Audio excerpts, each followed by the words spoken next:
Saya lihat Iloni belum datang. Baik, saya akan teruskan dengan personal ministry.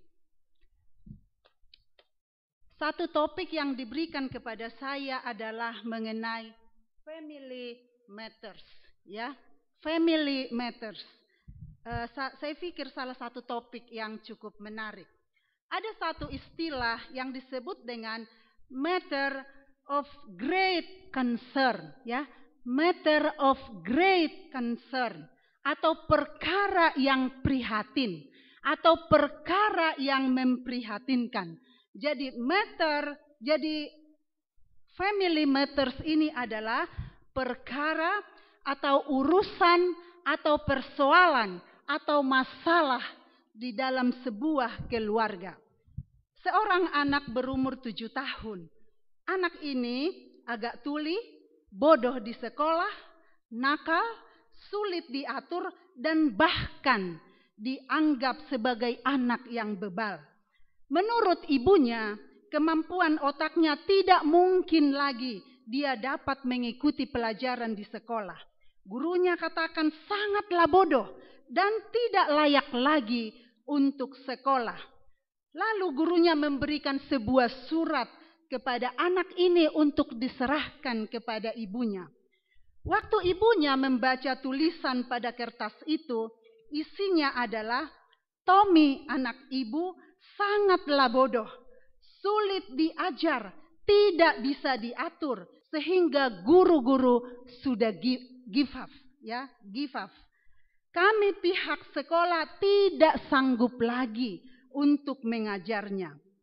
Ibunya sangat kaget, tersentak membaca isi surat tersebut.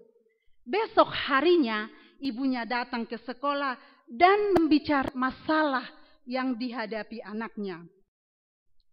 Tetapi ibunya ini sangatlah menyesal melihat sikap kasar, penolakan oleh sang guru terhadap anaknya. Karena menolak bahwa semua guru-guru telah menolak anaknya untuk tidak boleh lagi bersekolah. Semuanya telah give up.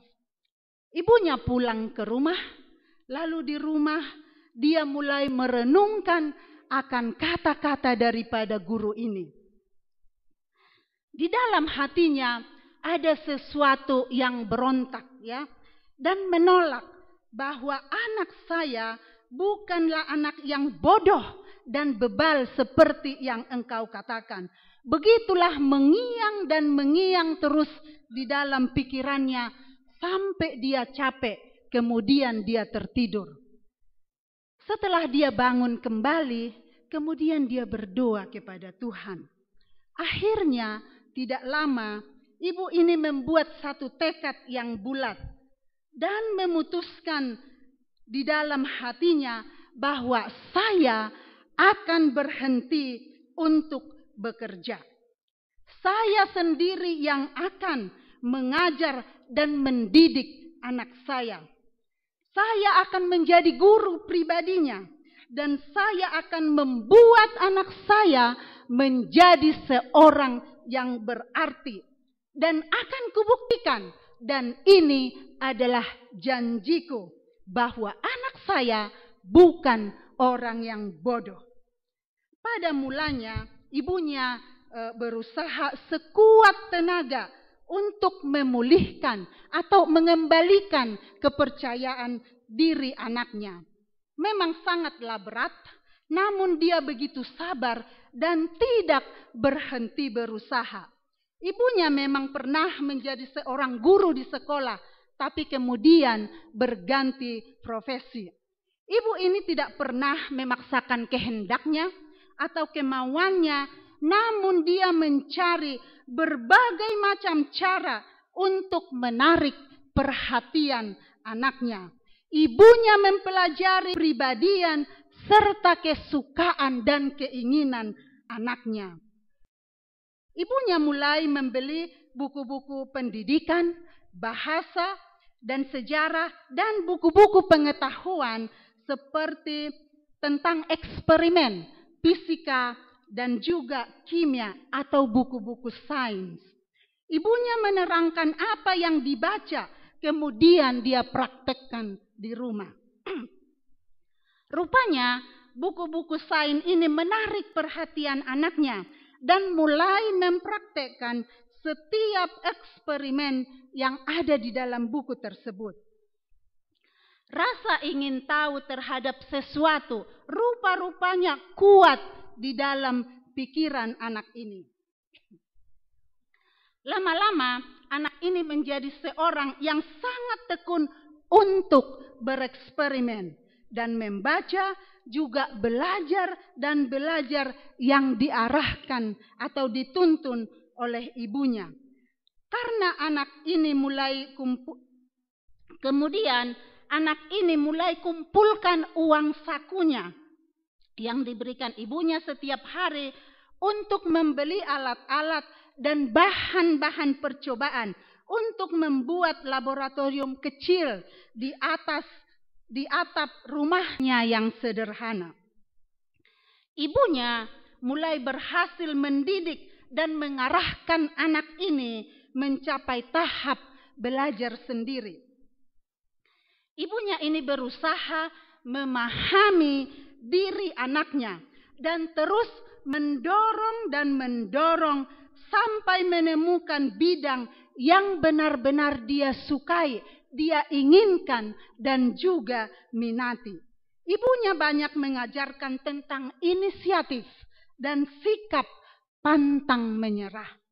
Membeli buku-buku pelajaran tentang pengetahuan yang praktis dan juga inspiratif, atau bagaimana untuk mendapatkan sebuah inspirasi atau sebuah ilham, dan juga mengajarkan anak ini menjadi seorang yang bijaksana. Ibunya ini juga sering menceritakan orang-orang yang terkenal di dunia. Ketika anak ini sudah berumur 12 tahun, ibunya mengajarkan dia untuk mendapatkan penghasilan sendiri dengan cara berjual koran, menjual apel ataupun permen ataupun candy di sebuah jalur kereta api yang terdapat sepanjang rute di kota Detroit. Dari berjualan kecil-kecilan ini, anaknya ini diajar untuk mendapat pengetahuan yang praktis tentang bisnis. Lama-lama bakat dagang melekat dan terpendam di dalam dirinya. Di usia 12 tahun ini, anak ini mendapat sesuatu penyakit yang membuat dia menjadi betul-betul setengah tuli. Setelah berumur 15 tahun, melalui hasil dagangannya, dia membeli sebuah mesin cetak kecil yang bekas. Lalu dia mulai mencetak koran. Koran ini dia cetak sendiri, dia edit sendiri, dan dia jual sendiri di tempat biasa dia berjualan di sepanjang rute di kota Detroit. Satu kali di musim panas atau di musim summer, anak ini menyelamatkan seorang anak kecil berumur 3 tahun yang mau ditabrak mobil. Ayah anak 3 tahun ini ternyata seorang kepala stasiun kereta api tempat Tommy ini berjualan. Sebagai ucapan terima kasih, karena anaknya sudah diselamatkan, akhirnya Tommy ini diajar bagaimana cara untuk menggunakan telegraf. Setelah 5 tahun belajar telegraf, akhirnya Tommy bekerja sebagai ahli telegraf selama 4 tahun. Hampir semua gaji yang dia dapat dihabiskan untuk membangun berbagai macam laboratorium dan peralatan untuk eksperimen. Dari sejak kecil, ibunya sudah menanamkan kebiasaan untuk senang mempelajari sesuatu, banyak membaca buku-buku, kemudian membuat eksperimen di laboratoriumnya sendiri. Dia hanya tidur kurang lebih 4 jam setiap harinya. Selebihnya melakukan percobaan-percobaan atau eksperimen-eksperimen secara terus-menerus sampai penemuannya benar-benar menjadi sempurna. Kepandaian jenius ini adalah 99% hasil kerja kerasnya. Saudara tahu siapa anak ini? Ada yang tahu siapa anak ini? Thomas Alva Edison. Terima kasih kepada Bapak Gloster. Dan nama kecilnya adalah Tommy. Thomas Alva Edison adalah seorang ilmuwan dunia. Seorang ilmuwan yang sangat tersohor di dunia. Karena dia adalah salah satu tokoh pengubah dunia. Seorang jenius yang mengubah drastis kehidupan manusia di dunia ini dengan penemuan-penemuannya. Seperti mikrofon, mesin penerima telepon, mesin fotokopi, juga bola lampu listrik, gramafon, dan juga kamera film, dan lain-lain sebagainya. Dia seorang penemu dengan 1093 penemuan atas namanya sendiri secara hak paten. Memang sangat luar biasa ya.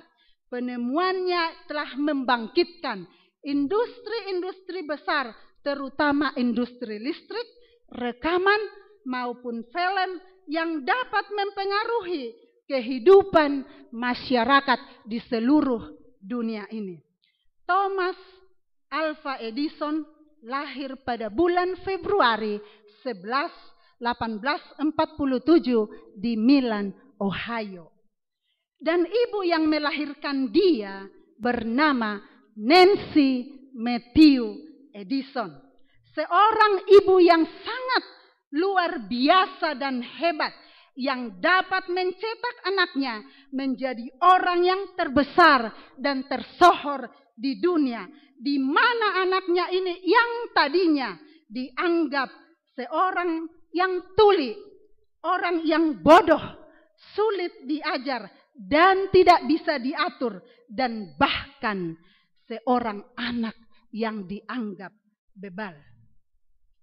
Saudara sekalian, dari seorang ibulah masa depan anak ditentukan. Mengapa? Karena seorang ibulah yang paling banyak berinteraksi dengan anaknya.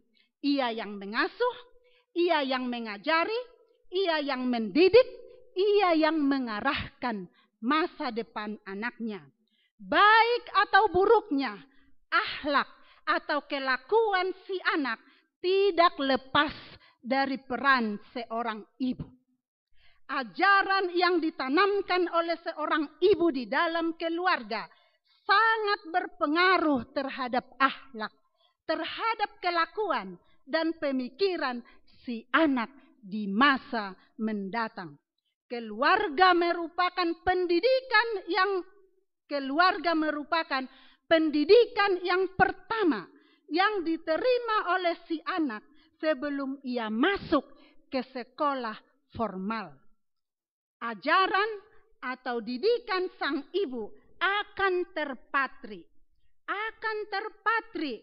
di dalam ingatan si anak untuk membentuk kerangka berpikir. Karena seorang anak bagaikan selembar kertas putih. Terserah mau dituliskan apa pada kertas itu oleh orang tuanya. Seorang ibulah penentu masa depan, sebab dialah yang membuat generasi. Oleh sebab itu, peranan seorang ibu sangatlah penting di dalam setiap keluarga. Karena dia memegang peranan yang sangat strategis dalam membimbing dan menuntun kesuksesan anaknya. Banyak kegagalan dalam hidup ini disebabkan orang tua, terlebih seorang ibu, tidak menyadari betapa dekatnya mereka dengan keberhasilan saat kita berserah dan berdoa, serta gigih untuk mengajar dan mendidik serta mengarahkan anak-anak itu ke arah yang positif dan benar. Saudara sekalian, anak bagaikan selembar kertas putih. Terserah mau kita tuliskan apa di dalam pikiran anak kita itu. Sekarang cobalah kita belajar dari kisah Nancy Matthew Edison, ibunya Thomas Alva Edison, yang mencetak anaknya menjadi seorang yang berhasil. Dan Nancy Thomas Edison mengatakan, yang paling menggembirakan hati saya adalah bahwa anak saya menjadi seorang yang penurut, yang mau menurut apa yang saya ajarkan di dalam dirinya. Itu yang membuat Nancy Edison menjadi senang di dalam hatinya. Saudara sekalian, banyak problema yang kita hadapi di dalam setiap pergumulan keluarga kita. Namun melalui pelajaran ini boleh memotivasi kita untuk menghadapi segala masalah atau pergumulan di dalam setiap rumah tangga kita masing-masing. Tuhan memberkati kita. Amin.